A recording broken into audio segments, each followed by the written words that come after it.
What's up, guys? You're watching Spectre Reacts. Today we are reviewing the new episode of Loki titled The Variant. Take it away.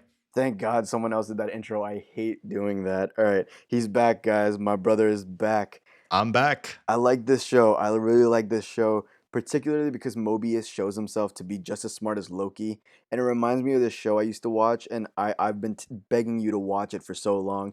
But it's called White Collar, and they have this whole thing where the the FBI is working with this really talented criminal. And what I like about Mobius is that it's not like it's taking from White Collar. It's not one of those like tropes where it's the bumbling police officer and this really intelligent criminal. There's both of them are equally smart, which is really good in comparison to what they used to have. You know, like the Thompson and Thompson kind of cops, like the completely bumbling ones. I totally get it. Yeah. Tintin Interpol. Yeah, I don't like that. I like this way better. I think I'll follow with one of my own show recommendations. He's very much like Irving from Mr. Robot, which I've been begging you to watch for quite some time. Yeah, But it's very interesting to have a character who's so entrenched in this bureaucracy and is also surprisingly chill guy. You know, he can crack jokes. He's an affable dude. yeah, and I also like how behind closed doors he still bats for Loki, even though Loki is like playing with him. Behind closed doors with Ravana, he always is like, I trust this guy, even though he's not trustworthy, and I want to. He can help us, which is a great thing. Loki actually does prove himself to be very helpful when he comes up with a theory on how the evil Loki variant is hiding. I have a problem with this theory, and my problem is that it's gonna work in some cases, but it doesn't always work. So Loki's theory was that Lady Loki, or the spoiler, Lady Loki, who is the evil Loki variant, is hiding in these apocalyptic events because the TVA cannot sense any disturbances in the timeline.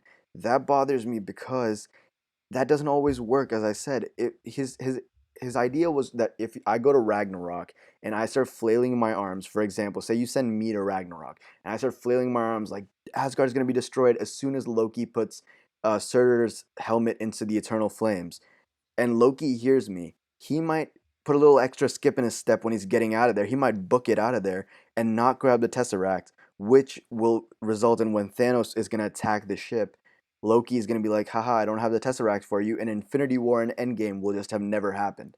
That's a pretty big change in the timeline, in my opinion. Yeah, I think the contrivance with this whole like apocalypse thing is you're not factoring how many different events are within apocalypses. You know, it's not as simple as there's one catastrophic event and that's it. There's also sub events, and it's a lot more nuanced than these TVA folks might expect, which is surprising, right? You're supposed to be in charge of this stuff. Get your act together. I don't get it. It's like, okay, fine, it worked in Pompeii, but try doing that in a place where everyone has flying cars. Like, all of a sudden, Loki comes out and he's like, you're all gonna die in 5 minutes, and maybe one guy listens. And one guy listens and gets in his flying car and gets all the way out of there. And then he tells everybody, yo, like, there's this dude came out of a golden door and told me to run, and I did, and look, everybody else died and I survived. Yeah, I mean, it's certainly bizarre, and I hope that they make some steps towards resolving this confusion in later episodes. Like maybe they actually mess up.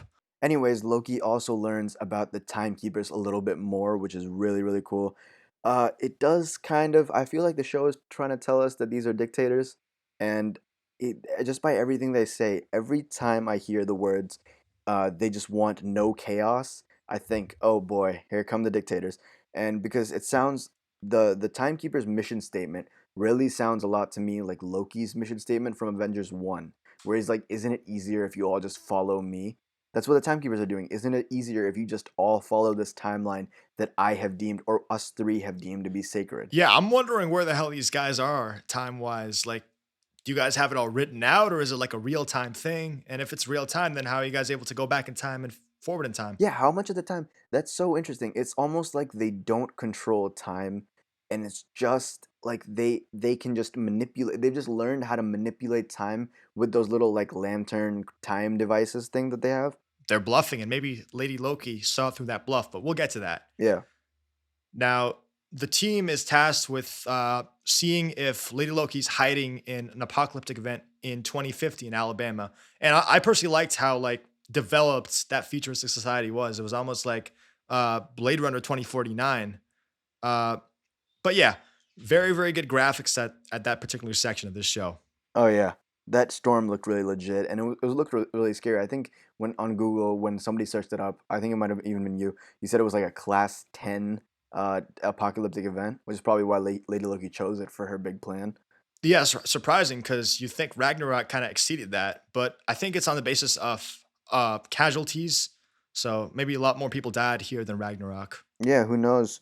And it was really unfortunate how like the TVA, it kind of like it shows you how much the TVA really cares about things. Like they couldn't help anyone, and they were just, the foot soldiers at least were like really roughing up the people's bags and all. It was weird because it's like, aren't you supposed to be the good guys? Yeah. You shouldn't be like you shouldn't. I understand that you can't interfere, but if you're interfering this much, like why not at least make them feel a little bit safer? Well, here's a bit of a convenience gripe, right? Speaking of interference, why aren't the folks in Pompeii wilding out over these uniforms, right? Hmm. Like, why is there a guy with long hair who doesn't dress as us Pompeians do? Yeah, exactly. Like why does no one like notice that this guy is like completely different? So I don't know. I don't see why that worked. I guess it was just that no one could escape it, which is why it worked. Again, sorry for going on that tangent again, guys, but that's it's just how our brains work at this point. Like if we see something this insane, we can't just like not go on these tangents in during these videos. Exactly.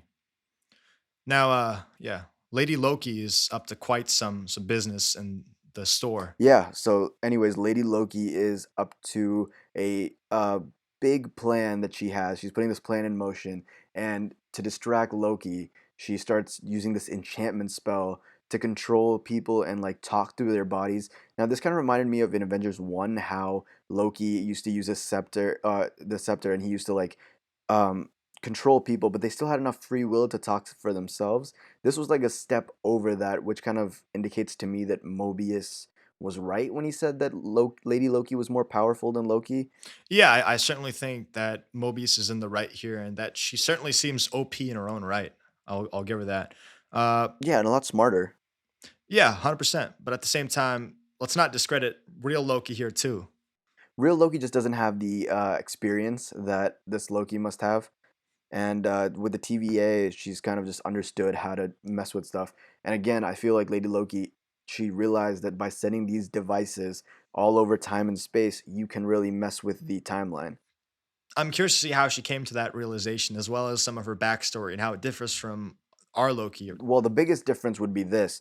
The big reveal is that Loki was female Loki, and there was a lot of confusion on Twitter because during the Spanish version of this, they leaked her name as Sylvie, which is the name of a version of the Enchantress, not the real one, but kind of like the real one.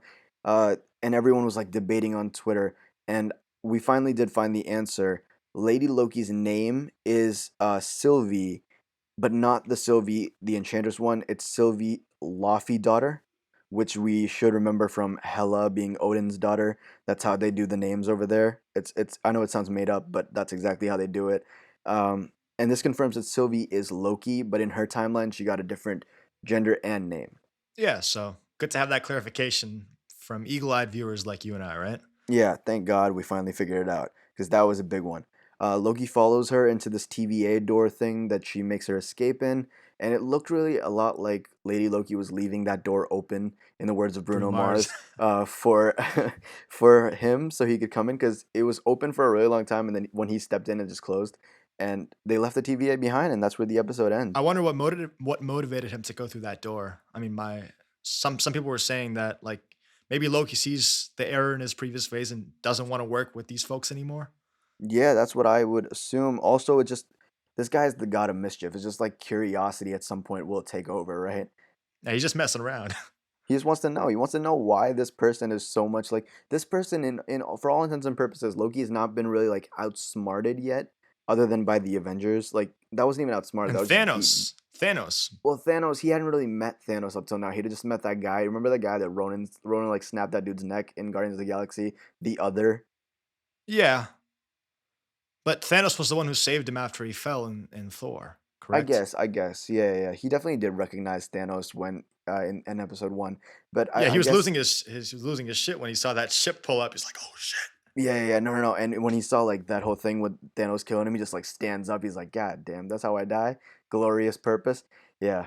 So I guess it was just interesting to him to see this person who is, for all intents and purposes, him outsmart him, and he was just like so curious that he just walked through and he's like, "What's gonna happen next?" And plus, you can't really show your face in the TVA after you let Lady Loki do that. Exactly. I don't think If you're the consultant, you're going back to jail, and in this case, jail is disintegration. So I think Loki made the right I don't move. think Ravonna Renslayer is going to be too happy about that. And by the way, fun fact: her middle name is Lexus. Right? It's going to be like a Mercedes sister or something like that. I I don't have know. no idea what they're trying to do with that, but here's what I do know. She's Kang's love interest in the comics. I don't know if I mentioned this already, but I she's Kang's love interest, and it's hinting everywhere. It's just hinting, hinting, hinting that Kang is going to show up. And a theory that's very out there, but that I also share is that what if this whole TVA thing is just Cap? What if the whole thing is Cap? Is just Kang sitting there, and not I mean Cap like it's just bullshit, not Cap like Captain America or Captain Falcon these days. Who But knows? Who knows? yeah, what if the whole thing is just bullshit? What if the whole thing is just Kang sitting up at the top? Those other two guys are just figments. And what if Ravon is in on it? That certainly could be a possibility, and I do think there's something more sinister that's brewing behind the scenes, but it remains to be seen.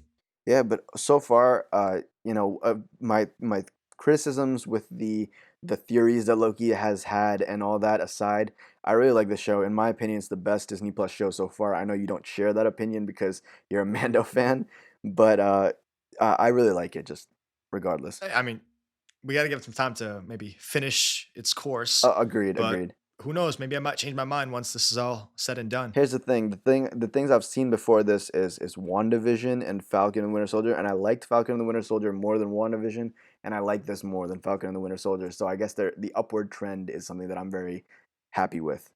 From Marvel. Yes, for Star Marvel. Wars has been killing it, but I'm with you in that this is certainly the best MCU outing of this year. Also, I'm wondering, off topic, but where the hell are these timekeepers at? Speaking of, Kang and his two buddies, right? Are they living up in this palace or something, or in another I dimension? don't know. There was a mention of some room that they were all in, writing up the timeline, and I don't get how that works. Like, how do you write the timeline but still okay, guys, like comment below about this. Are we just stupid or is there merit to what we're saying? Like, how do you write the timeline when you can already travel to the future? How do you write more of the timeline? Haven't you already written it then? Yeah, and like, how does that work? Is it like a sixth grade group project? Like, hey, I want this to happen. Yeah, like I would, but I want this, but no, but I want this. Like, It's how did they like, decide? Is that why there are three of them? Like, it's just like, do they just vote on it? I don't know what's going on, man. But this is a very interesting show. Comment below what you thought of this episode, what you think is gonna happen in future episodes, and as always, drop a like, drop a subscribe. It really helps us out. We really appreciate it. and check out our newly minted community tab for more updates on the show. Yes, always vote on those. Thanks for watching, and see you in the next one.